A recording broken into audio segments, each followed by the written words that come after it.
palavra que eu recebi no meu espírito quando eu entrei, eu fiquei de certa maneira um pouco desconcertado.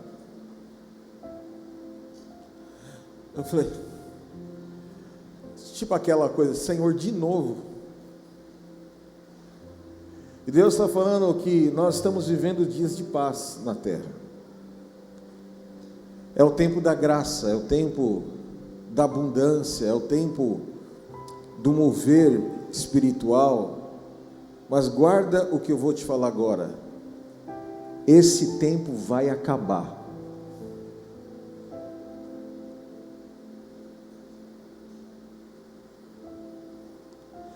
Esse tempo da graça vai acabar. Nós precisamos viver a nossa vida como se fosse hoje o último dia. Eu lembro meu pai, que era pastor, e ele estava fazendo evangelismo na igreja, e ele passou e pediu para me chamar. No carro estava ele, minha mãe e minha irmã caçula. Ele falou assim, só vim aqui para te dar um adeus, eu estou fazendo uma viagem, que Deus falou que eu vou fazer, mas eu não vou voltar. E ele, às 23 horas e 40 minutos, ele toma um leite com açúcar queimado, que minha mãe fazia para ele na época do inverno, e era inverno. Aliás, era uma noite muito fria em São Paulo. São Paulo tem... A gente não sabe mais o que é inverno, verão lá. Lá muda o tempo, todo o tempo. A toda hora, todo dia. E aí ele estava na sala orando, o caçula no quarto, e a caçula no quarto com a mãe. E a minha mãe sentiu um cheiro de óleo de mirra, que ele andava com esse óleo. Ele ungia as pessoas e tal. E aí ele só falou assim, Senhor, eis-me aqui. E foi embora, morreu. E aí quando a minha mãe saiu do quarto, que ele corre, ele já tinha ungido os pés, as mãos, a testa, e morreu de mãos erguidas assim, o Senhor o recolheu. 7 de abril de 2000, com 56 anos de idade. Mas eu vi a vida inteira o meu pai chorando pela igreja. E eu vou agora abrir o meu coração para vocês. Eu queria ser qualquer coisa, menos pastor. Os maiores exemplos de traição a um homem fiel eu vi dentro da igreja. Porque da porta para fora, quem traía morria. Quem trai morre. Aqui, só em São Paulo, Cuiabá, não acontece essas coisas aqui, né? Aqui em Cuiabá tem alguns homens que eram do crime, e eles falam assim, bandido do morro não trai bandido. Palavra de bandido é palavra reta. Falou, não cumpriu, paga. Eu vi meu pai infartando 4 vezes na igreja, e o meu pai morreu porque ele deu a vida por pessoas. Você vai entender o que eu vou falar isso. Mas nossa, eu estou fugindo. Não é nada disso.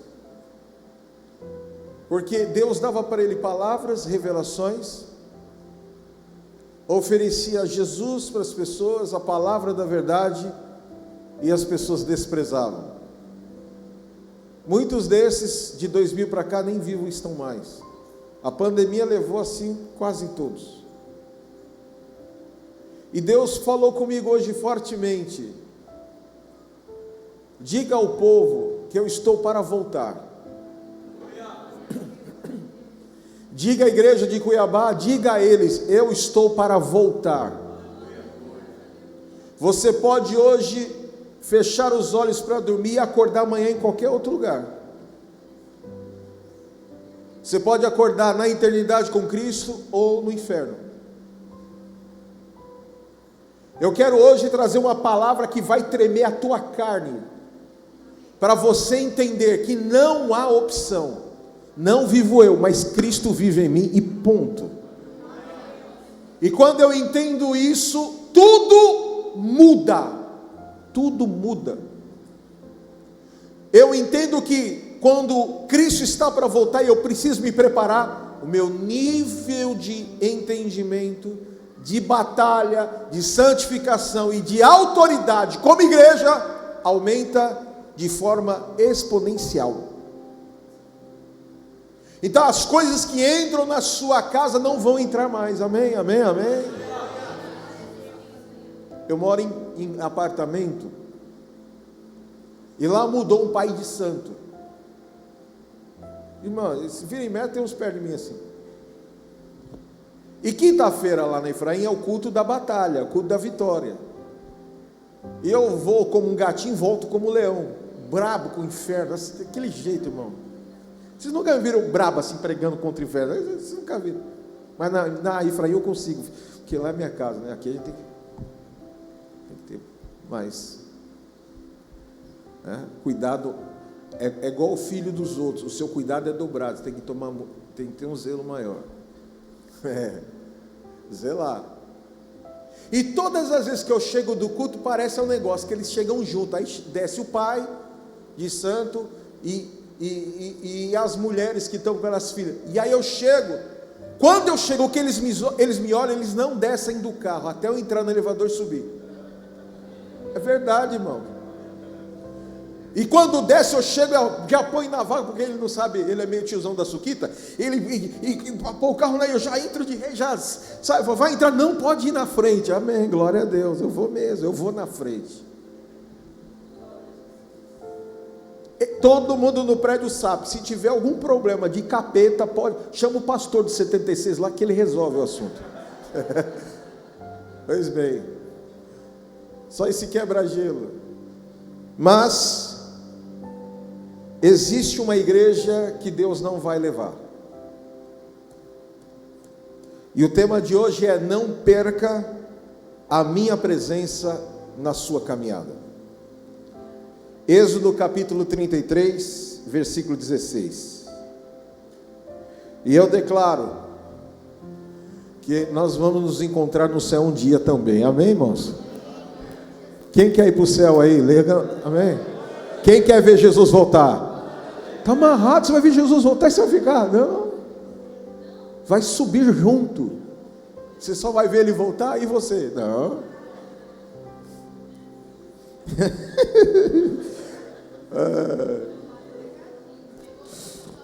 Peguei, né? É aí que está. Olha só. Êxodo capítulo 33.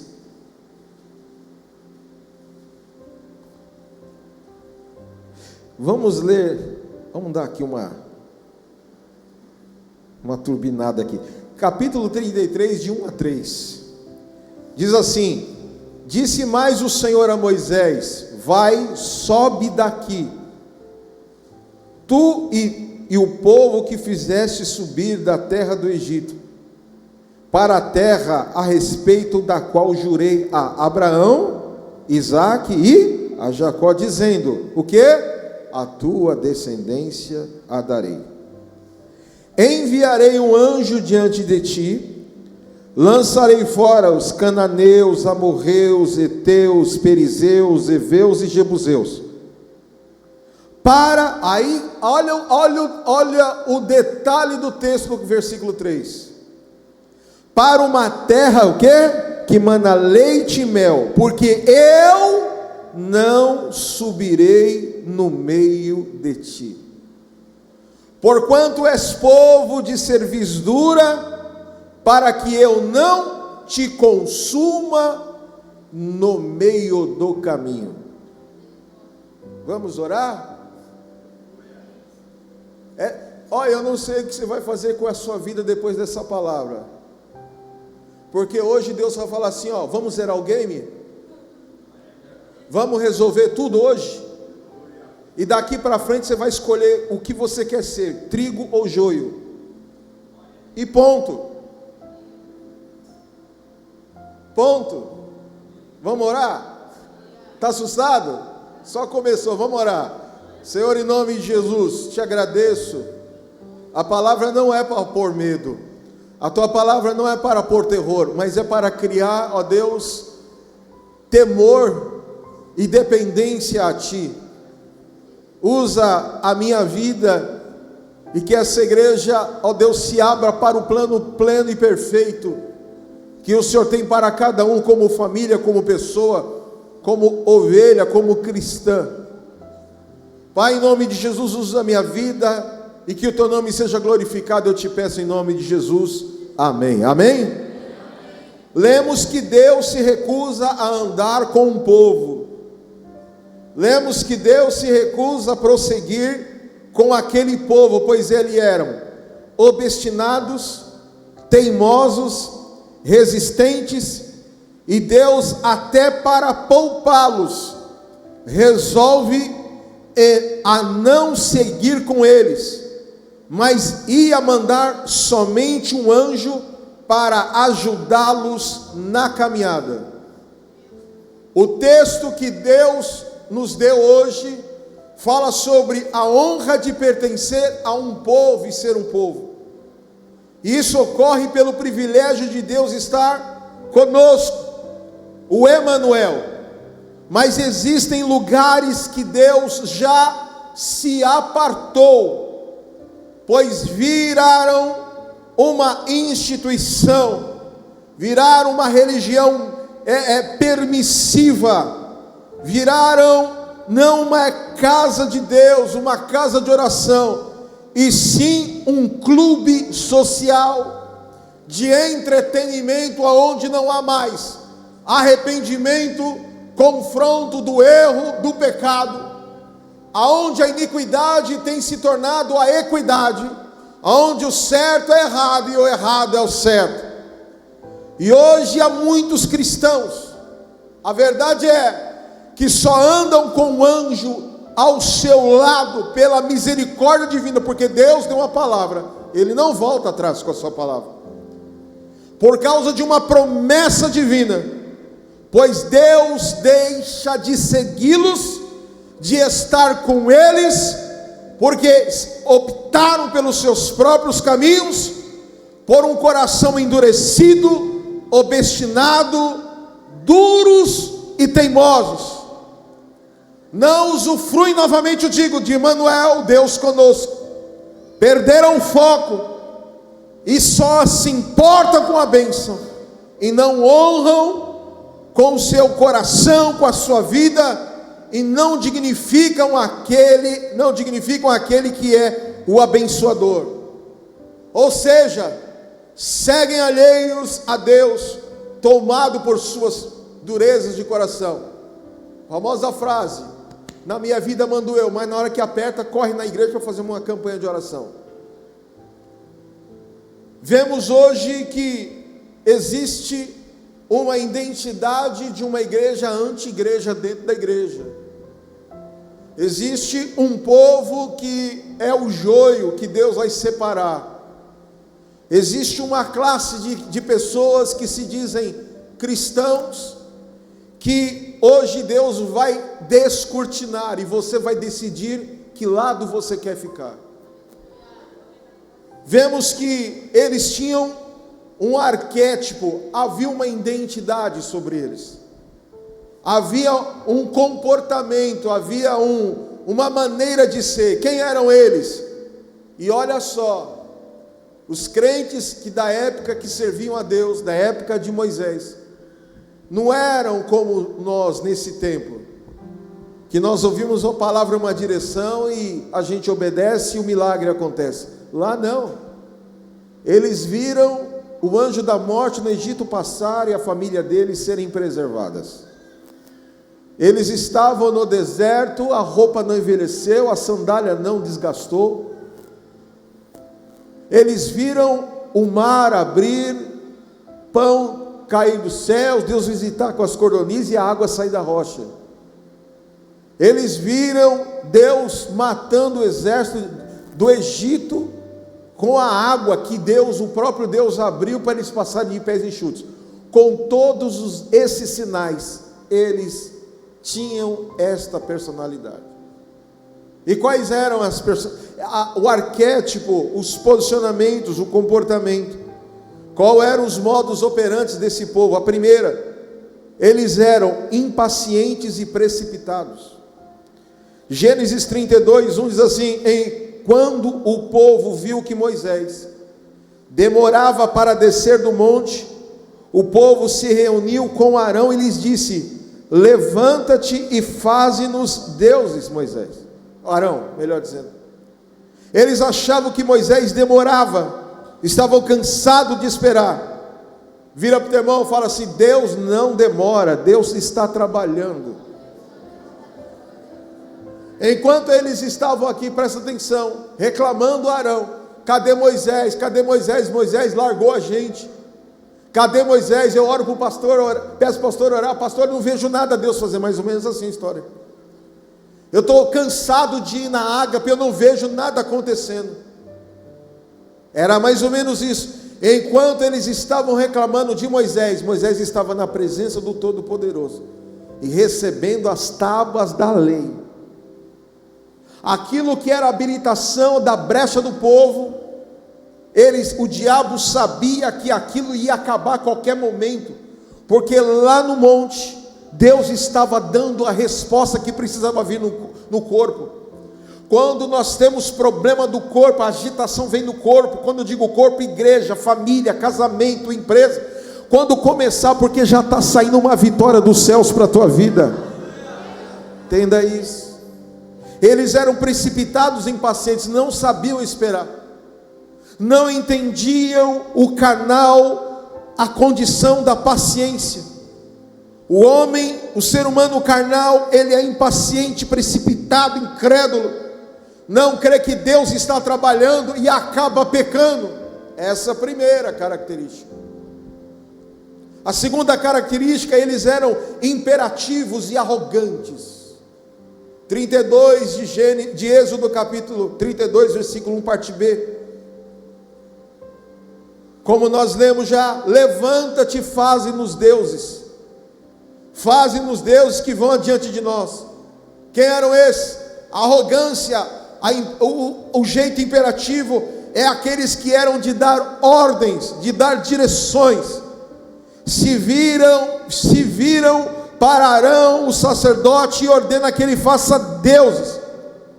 É a característica de um povo insubordinado, não recebe direção sacerdotal, mas quer dar direção e quer que seja imediatamente acatada. Moisés estava orando pelo povo, buscando pelo povo, e aí eles não entendiam, porque havia uma ingratidão, e eles queriam tudo ao momento que eles desejavam, porque não sabiam esperar.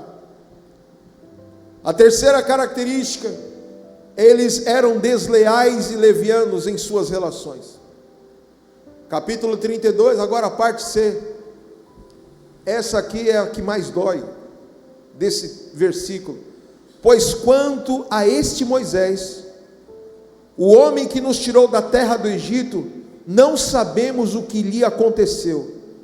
Moisés deu a vida por eles 40 dias, estavam no monte, e eles mostram a superficialidade da relação que eles tinham. Eles mostraram a falta de sentimento e afeto, e quando eles relacionaram a Moisés, a esse Moisés, estava declarando que não havia amor, empatia, lealdade e consideração alguma com ele. Eles viviam esta condição. E aí eu faço agora um parêntese, e eu falei aqui na conferência Legado dos Homens. Surgiu uma teoria de um mestre da psicologia. Isso está dentro da psicologia negra que a gente fala. Quem é psicólogo aqui vai mais ou menos, pode me ajudar até nessa informação. Da década de 80 para cá, foi validado no meio infantil que as crianças tinham que ser compreendidas e aceitar tudo que elas são e acabam sendo. Isso foi criando um ser humano sem limites. E hoje nós vemos o tanto de narcisismos, relacionamentos abusivos, porque foi privado o princípio do limite. E nós temos observado que isso afeta a igreja. Quem é psicólogo aqui? Está correto? Aí, ó. Se ela for falar o tanto de narcisismo e de problemas de desvio psicológico emocional, e aí vem a frase: tudo é no berço, tudo é do berço.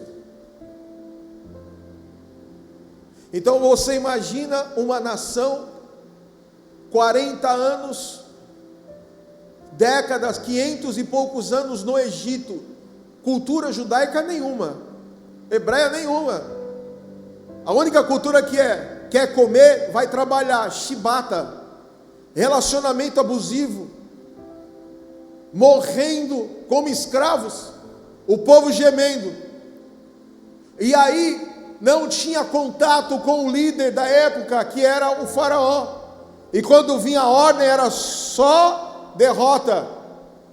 E agora Moisés, com zelo, sobe para buscar a direção a Deus para um povo dele. E o povo agora estava o quê? Exigindo que Moisés atendesse. Eles queriam um Deus, irmãos. Levanta-te e faça-nos deuses, para que possamos seguir. Não bastava a palavra, a presença, a coluna, o mar abriu, a água que brotou, não era suficiente, porque eram pessoas completamente desassociadas ao propósito da promessa e do céu. E o pior de tudo, não tendo amor, empatia, lealdade, desconsideração, eles entregaram seus valores e serviam ao Deus deste mundo com disposição. Quer ver isso? Capítulo 32, versículos de número 3 e 4. E todo o povo arrancou os pendentes de ouro que estavam nas suas orelhas, e os trouxeram a Arão, e ele recebeu de suas mãos e o formou com um buril, depois de o ter formado em bezerro de fundição. E eles disseram: estes são os teus deuses, ó Israel, que te tiraram da terra do Egito. E lá no versículo 6, no dia seguinte, madrugaram e ofereceram ofertas. Como pode isso? Que atitude é essa? Pegaram o ouro que tinham sem restrição alguma e deram para aquilo que lhes importava, e não por aquilo que o reino importa, para os falsos deuses, e satisfazeres a si mesmo ao desejo do coração. Eles abrem o seu coração e derramam todo o seu ouro. Para Deus nunca era a coisa mais difícil. Santificáveis, a murmuração corria solta. Vamos obedecer às leis, corria a murmuração solta. Para Deus, e aí nos dias de hoje, a oferta de um tempo, para Deus, cansaço, para Deus, má vontade, enfado, desinteresse total, faz tudo arrastado, atrasado para as coisas de Deus, mas para si, seus interesses, acorda até de madrugada e possui disposição total. Amanhã às 6 horas da manhã vai ter jejum e oração aqui na igreja, não vem um.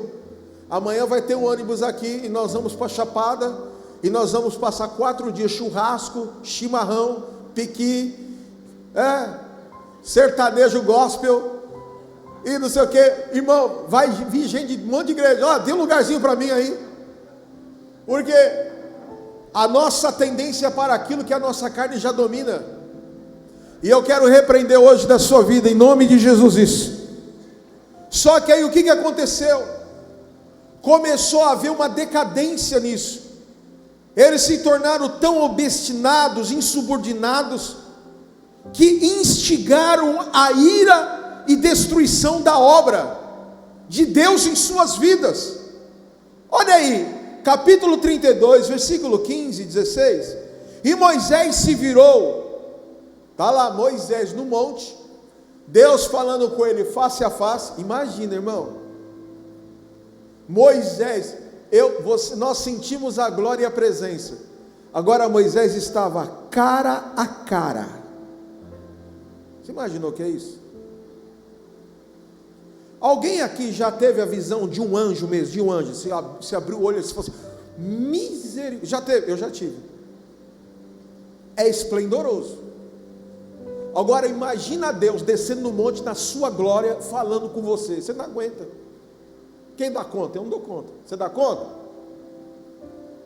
Esse homem que estava lá, Deus dando a ele, escrevendo a tábua da lei com os dedos. Imagina. Amarás o Senhor teu Deus. Mandamento, aquela coisa. Imagina. Eu pensei, Senhor, deixa eu ficar mais um pouco. Mas olha o que aconteceu. Não há espiritualidade constante no meio de ingratidão. Êxodo 32, e Moisés se virou, desceu do monte, e as duas tábuas estavam escritas de ambos os lados, de um lado e de outro estavam escritas, e as tábuas eram a obra de Deus, e a escrita de Deus gravada nas tábuas. Versículo 19: e aconteceu assim que ele se aproximou do acampamento, viu o bezerro e a dança, a ira de Moisés se acendeu, e ele lançou as tábuas da sua mão e as quebrou no pé do monte. Misericórdia.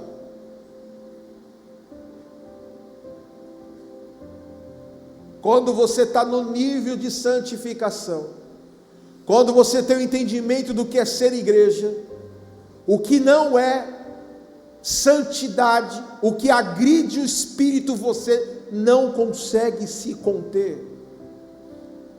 E diz o texto que ele olhou, e aquilo que parece que eu vejo Deus só olhando, ele vai e quebra. Como pode? Como pode? Ô bispo, minha mulher está impossível, meu marido só grita, minha mulher só grita, meus filhos estão assim, estão assados, minha casa está assim. Se você já perde a linha, imagina Moisés, de um nível de santidade e glória, descendo e vendo o que está acontecendo. É a mesma coisa. Por isso que a Bíblia fala que Deus é longânimo. Ele sabe amanhã o que você vai pecar, Ele sabe amanhã o que você vai cometer, Ele vê tudo. Guarda essa frase: hoje Deus, Jesus, o seu Filho, é seu amigo e seu advogado, mas amanhã, quando Ele voltar, Ele vai ser o seu juiz. Entende isso? E Deus vai perguntar por que você permitiu tantas coisas acontecerem. E por causa desse cenário, Moisés, ele toma uma atitude extrema. Ele era um homem manso, sim ou não? Mas a glória era tão grande daquilo que Deus havia feito, que ele entendeu que ele não podia mais suportar a tamanha ingratidão e rebelião. A consequência veio. Eles ficaram nus, sem cobertura, diante dos adversários. Ficaram? Êxodo 32, 25. E quando Moisés viu, olha lá, vendo Moisés que o povo estava desenfreado, pois Arão deixava solta, 32, 25, e não, agora, capítulo 30, isso, vendo Moisés que o povo estava desenfreado, pois Arão deixara solta para a vergonha no meio dos seus inimigos. Essa raiz da palavra é que eles estavam nus. E quando Moisés viu que o povo estava nu, porque Arão os havia despido para a vergonha entre os seus inimigos. O que significa isso?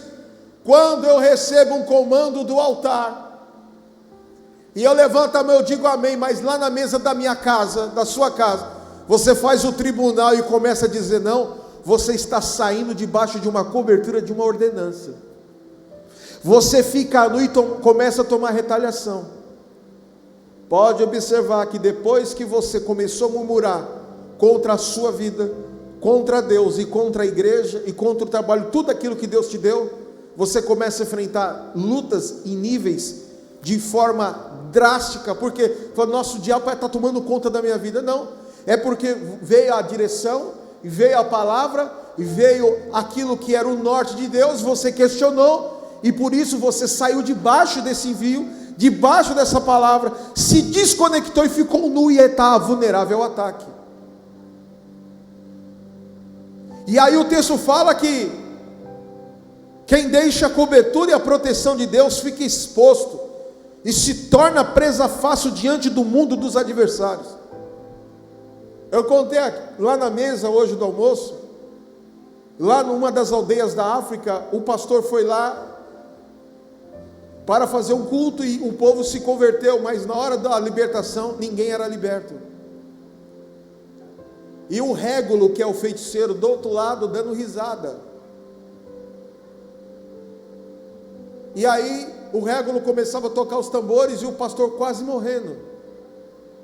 E aí começou a fazer muito sol, o pastor sai debaixo da cabana deles, que é um teto de plástico, eles põem um plástico preto, e ele foi debaixo de uma árvore frondosa. E aí foi uma pessoa lá para pedir oração. E na hora que a pessoa pediu oração, ela ficou endemoniada, ele expulsou, a pessoa foi liberta. E ele observou que tinha um quadrado assim. Ele falou: por que é isso aqui? Aqui foi uma igreja que os missionários abandonaram, e aqui foi colocada uma pedra fundamental. E aí ele começou a chamar todo mundo que estava possesso e orar dentro daquele quadrilátero. A aldeia toda foi liberta e salva, e naquele lugar foi reconstruída a igreja está lá até hoje. Quando você entender o que é cobertura espiritual, nunca mais você vai murar contra a igreja.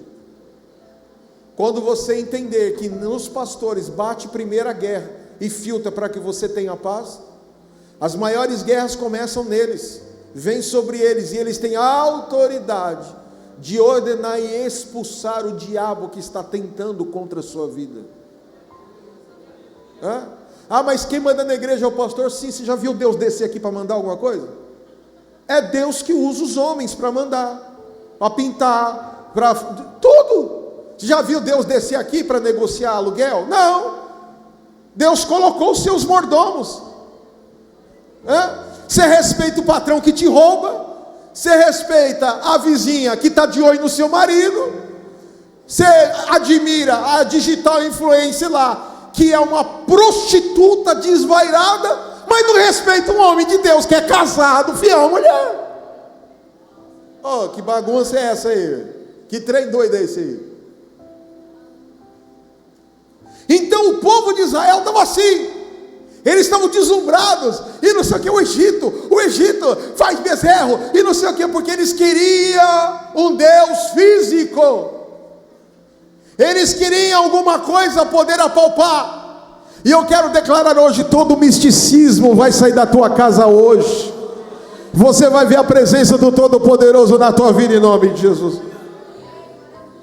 Eles recusaram andar com Deus, e com todas as deformidades, desvios e durezas.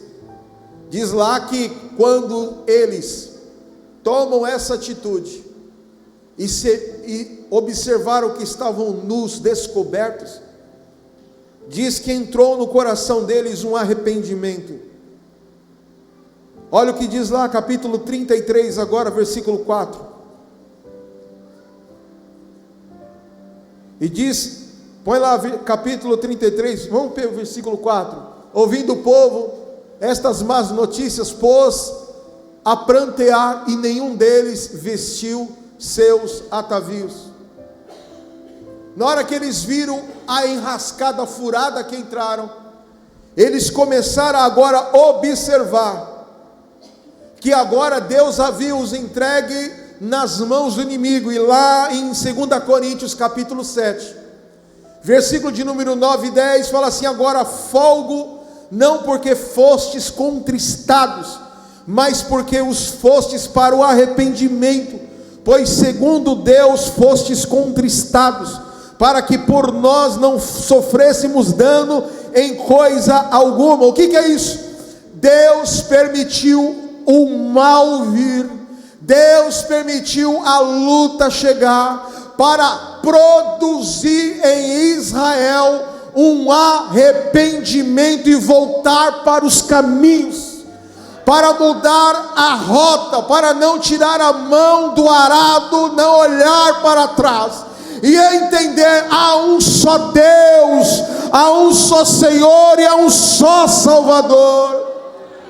E aí Deus permitiu vir coisas, e aí no versículo 10 fala: porque a tristeza, segundo Deus, opera arrependimento para a salvação, o qual nos traz pesar, mas a tristeza do mundo opera a morte. Então a tristeza que Deus permitiu entrar em você por causa da luta gera arrependimento, mas a tristeza do mundo gera morte. O povo caiu em si e se arrependeram de coração em tudo o que haviam feito em sua caminhada com Deus, e este é o sentimento que tem que permear na Ágape Cuiabá. Deus agora pergunta: vocês se arrependeram? Sim, nos arrependemos. Então eu tenho uma palavra para vocês: tirem os atavios, arranquem as vossas máscaras. 33:5, porque o Senhor tinha dito a Moisés: dize aos filhos de Israel: és povo de dura serviço, se por um momento eu subir no meio de ti, te consumirei. Tira, pois, de ti os teus atavios, desde o monte Horebe em diante. Havia uma origem, havia um momento onde tudo começou. Irmãos, você já imaginou Deus falar assim: olha, eu não vou com você, porque se eu estiver no meio de você, eu vou te matar. Deus falou isso aqui, sim ou não? Por que Deus falou assim: vai matar? Não é que Deus falou: vou entregar, vou abrir mão. Eu falei, eu vou cumprir. A palavra da promessa vai cumprir, porque eu não volto atrás, porque eu não sou filho do homem para que se arrependa. Mas só o meu anjo estará com vocês, mas eu não estarei, porque vocês são tão duros, vocês são tão difíceis. Deus, irmãos, virou e falou: vocês não consigo conversar com Deus, irmão. Deus, o Todo-Poderoso, que muda céus e terra, que fez os céus e mar, deu vida, deu morte, que criou os animais, que criou tudo, falou: eu não consigo.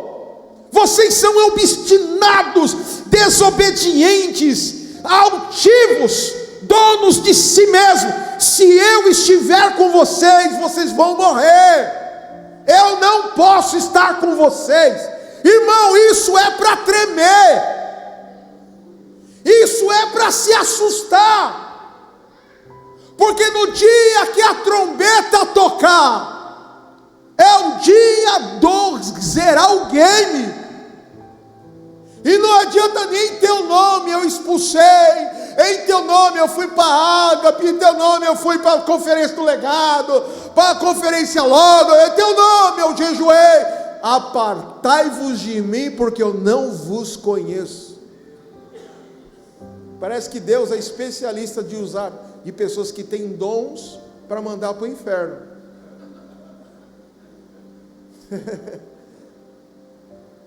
Mas não adianta ser, lembra aquela propaganda? Ser pai, não adianta ser, tem que estar presente, coisa assim. Não adianta você falar que é gospel, se o diabo perturba a sua vida. Eu falei para um rapaz lá: ou você bota a casa em ordem, ou Deus vai te recolher. E Deus só queria que ele largasse o cigarro, só isso. Porque a família toda dizia da macumbaria que a entidade que ele servia na macumbaria era a entidade que a principal característica era o cigarro. Eu falei: larga disso. Aí não largou. Aí Deus permitiu uma enfermidade desenvolver no cérebro dele. E com 56 anos de idade, ele partiu para o Senhor. Eu lembro que eu estava na UTI, o médico falou assim: desenvolveu um câncer no cérebro dele, que ele deixa ele com o olho aberto e a língua para fora. E ele não entende nada do que ninguém fala. Ele está como se fosse em vertigem constante.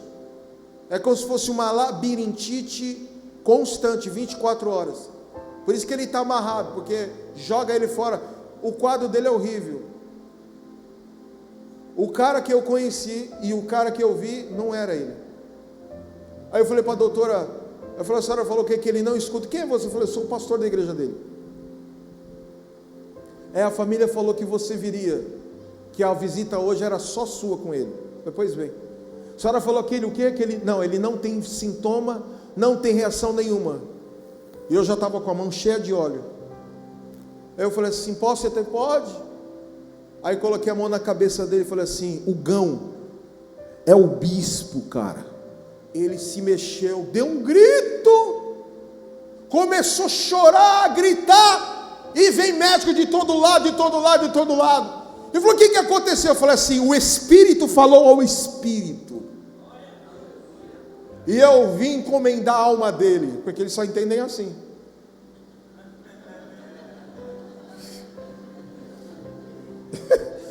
Eu vim dar extremunção. Os senhores querem também extremunção? Aproveita já. Irmão, ultimamente eu estou assim, viu, irmão? Minha narrativa está desse jeito ultimamente. Não, o senhor pode ficar à vontade. Aí tinha uma mulher do lado assim, falou: meu marido, pastor desviado. Deus falou: ele volta, eu levo ele. Jogou ele de cima da laje. Falei: então deixa Deus levar. Fique em paz. E de fato, eu orei por ele, os dois morreram. Eu falei: eu vim liberar perdão de pecados sobre a tua vida. O teu espírito e a tua alma estão liberadas diante do Senhor. E você vai descansar. E amanhã, a estas horas, você está no braço do Pai. Ele suspirou, fechou os olhos. E no dia seguinte, no mesmo horário, ele partiu para o Senhor. O enterro foi a coisa mais linda, porque o sobrinho dele é da Rota em São Paulo, então teve cortejo, foi a coisa mais linda. Você vai precisar ir para um leito, você vai precisar viver o quê? Para você entender que Deus não perde. Você vai precisar viver o quê? Para entender que Deus é Deus. Deus está falando: hoje é dia de tirar a fantasia. Hoje é dia de arrancar os atavios. Sabe por que Deus quer que você arranque a máscara? Para que o leito do teu casamento seja santo. Sabe por que Deus quer que arranque a máscara? Tira a mentira e a falsidade. Porque no dia que entrar alguém com câncer aqui, a igreja vai orar e Deus vai se manifestar com cura. Sabe por que Deus quer que nós arranquemos as nossas máscaras, os atavios? Porque vai se cumprir a palavra: eu e a minha casa serviremos ao Senhor. Sabe por que Deus está dizendo que você deve arrancar a máscara? Porque está vindo um grande problema na nação brasileira. Haverá escassez de alimento, de água, de luz. Vocês não imaginam a visão que Deus nos deu do que Ele tem falado sobre o Brasil. O pior está para acontecer, mas na casa dos fiéis a Deus não vai faltar farinha, não vai faltar azeite. E essa nação verá a diferença de quem serve e quem não serve ao Senhor. Você crê nisso? Diga: eu creio. Você crê nisso? Diga: glória a Deus. Vai, vira para o seu irmão, mas arranca a máscara, fala para ele. Eles estavam todos ornamentados para festejar e Deus ordena que ninguém fizesse aquilo. Era para comparecer diante de Deus sem atavio, sem máscara, sem arranjo nenhum. Era para aparecer com a cara e a coragem. Eles renunciaram à falsa aparência. No capítulo 33, versículo 4, parte B, e nenhum deles vestiu os seus atavios. O que é isso? Hipocrisia que precisa acabar no casamento, na família, na igreja. É necessário o tempo de expor a verdade diante do Senhor. E isso é importante porque o que tira das trevas e traz à luz, o príncipe das trevas não tem mais poder, mas o príncipe das luzes, ele tem poder sobre tudo aquilo que, aleluia, é denunciado. Não adianta manter uma aparência se na essência está em ruínas espiritualmente. Então tem que se abrir, tem que abrir mão de ostentar qualquer falsa aparência da hipocrisia e se apresentar realmente diante de Deus como nós somos. E diz que o arrependimento veio e eles dispararam a buscar a Deus no tabernáculo da congregação. Versículo 7, e Moisés tomou o tabernáculo e armou fora do acampamento, distante do acampamento, o chamou de tabernáculo da congregação. E aconteceu que todo aquele que buscava o Senhor, saía até o tabernáculo da congregação, que estava fora do acampamento. Agora, por buscarem a Deus, saem da zona de conforto. Agora eles se moviam para buscar, e não somente os seus próprios interesses, mas sim a presença do Todo-Poderoso. E agora o povo se levanta em quinto lugar, para ver a glória de Deus, e todo o povo se levantava para adorar. O povo que dizia: quem é esse Moisés? O povo que dizia não sei o que, não sei o que lá. O povo que não obedecia, agora estava dizendo: nós precisamos da presença de Deus. Quando Moisés saía a tenda,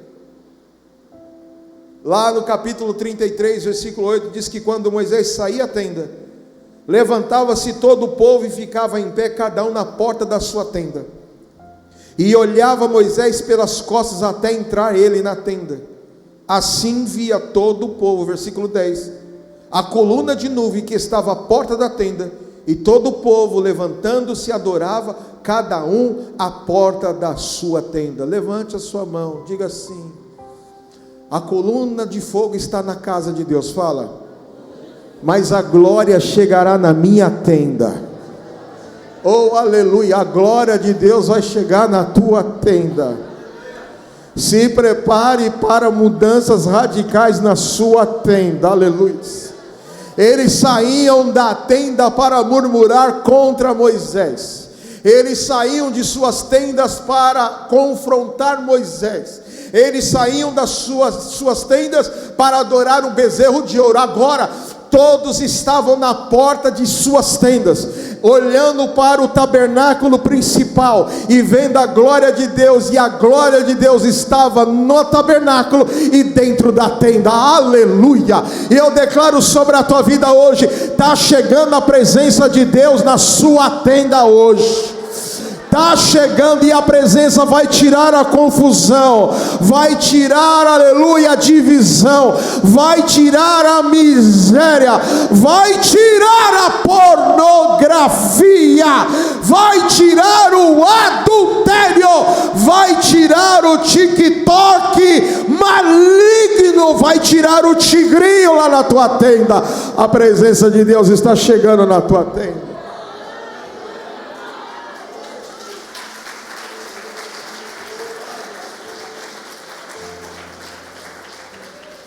Moisés roga agora, vem do arrependimento. Moisés agora roga a graça de Deus, que é o favor merecido e imerecido. Capítulo 33, versículo 13: por isso agora rogo-te, se encontrei graça aos teus olhos, mostra-me agora o teu caminho, para que eu te conheça, para que eu encontre graça aos teus olhos, e considera que esta nação agora é o teu povo.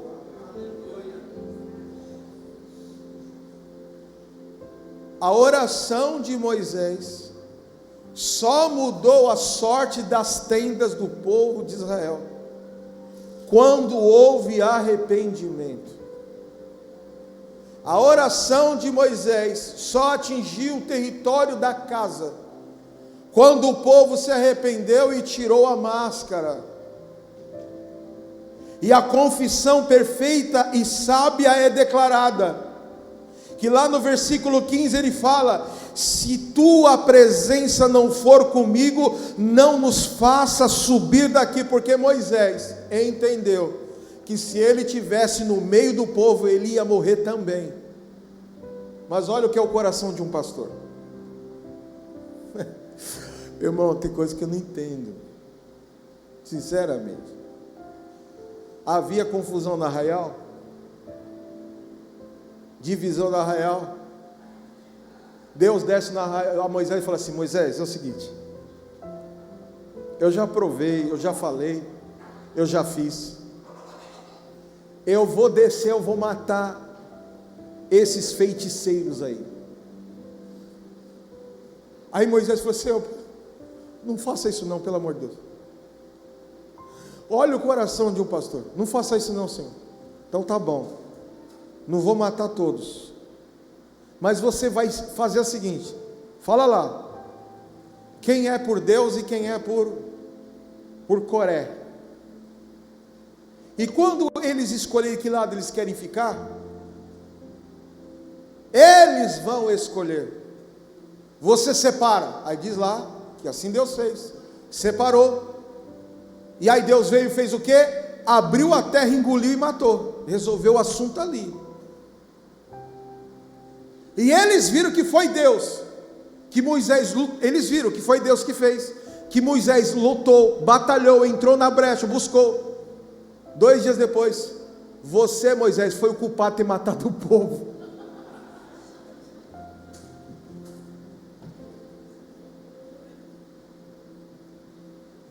Olha o coração.